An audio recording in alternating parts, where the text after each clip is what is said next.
مت ٹٹولہ کیجئے میرے لفظوں سے میری ذات، مت ٹٹولہ کیجئے میرے لفظوں سے میری ذات، اپنی ہر تحریر کا عنوان نہیں ہوں میں۔ بسم اللہ الرحمن الرحیم۔ السلام علیکم ورحمۃ اللہ وبرکاتہ۔ سنو ہسٹری میں خوش آمدید۔ آج کا ایک واقعہ اور سبق ترکوں کی عقیدت۔ ترکوں نے جب مسجد نبوی کی تعمیر کا ارادہ کیا تو انہوں نے اپنی وسیع عریض ریاست میں اعلان کیا کہ انہیں عمارت سازی سے متعلق فنون کے ماہرین درکار ہیں۔ اعلان کرنے کی دیر تھی کہ ہر علم کے مانے ہوئے لوگوں نے اپنی خدمات پیش کی۔ سلطان کے حکم سے استنبول کے باہر ایک شہر بسایا گیا جس میں اطراف عالم سے آنے والے ان ماہرین کو الگ الگ محلوں میں بسایا گیا۔ اس کے بعد عقیدت اور حیرت کا ایسا باب شروع ہوا جس کے نظیر مشکل ہے۔ خلیفہ وقت میں جو دنیا کا سب سے بڑا فرمان روا تھا شہر میں آیا اور ہر شعبے کے ماہرین کو تاکید کی کہ اپنے ذہین ترین بچوں کو اپنا فن اس طرح سکھائیں کہ اسے یکتا و بے مثال کر دیں۔ اس اثناء میں ترک حکومت اس بچوں کو حافظ قرآن اور شہ سوار بنائیں گی۔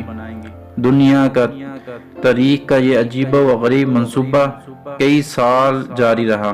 25 سال بعد نوجوانوں کی ایسی جماعت تیار ہوئی جو نہ صرف اپنے شعبے میں یکتائے روزگار تھے بلکہ ہر شخص حافظ قرآن باعمل مسلمان بھی تھا۔ یہ لگ بھگ 500 لوگ تھے۔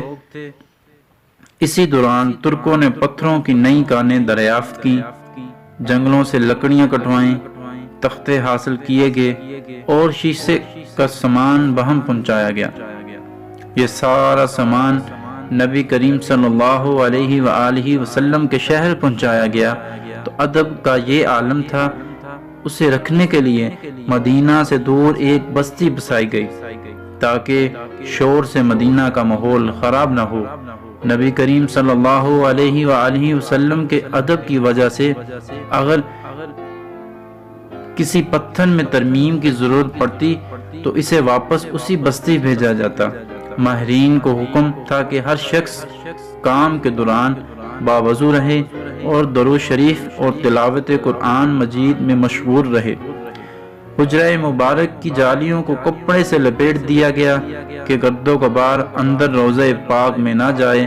ستون لگائے گئے کہ ریاض الجنہ اور روضہ پاک پر مٹی نہ گرے۔ یہ کام 15 سال تک چلتا رہا اور تاریخ عالم گواہ ہے ایسی محبت ایسی عقیدت سے کوئی تعمیر نہ کبھی پہلے ہوئی اور نہ کبھی بعد میں ہوگی۔ ہائے تو کہاں گئے تاج محل جو عشق مزاجی میں تعمیر ہوئے، کیا اتنی عقیدت تھی اس کی تعمیر میں۔ یہ تھی آج کی ہمارا ایک سبق و موضوع واقعہ اور ترکوں کی عقیدت۔ تو امید ہے آپ کو آج کا ایک سبق و موضوع واقعہ اور ترکوں کی عقیدت کے بارے میں ہم نے جو آپ کو بتایا آپ کو پسند آیا ہوگا۔ اگر آپ میرے چینل پہ نو ہیں تو پلیز چینل کو سبسکرائب کر دیا کریں اور ساتھ ہی بیل آئیکن کے بٹن کو ضرور دبایا کریں تاکہ ہر ویڈیو کا نوٹیفیکیشن آپ کو مل سکے اور ویڈیو کو لائک کر دیا کریں۔ ایسی سٹوری یا ایسی واقعات جو سبق و موضوع تحریریں ہوتی ہیں آگے ضرور شیئر کیا کریں تاکہ زیادہ سے زیادہ لوگ سن سکیں اور لوگ مستفید ہو سکیں۔ امید ہے آپ کو پسند آیا ہوگا۔ تب تک کے لیے ہمیں اجازت دیں، نیکسٹ ویڈیو کے ساتھ نیکسٹ ٹاپک کے ساتھ پھر حاضر ہوں گے۔ اپنا بہت سارا خیال رکھیے گا اور مجھے دعاؤں میں یاد رکھیے گا۔ اللہ حافظ۔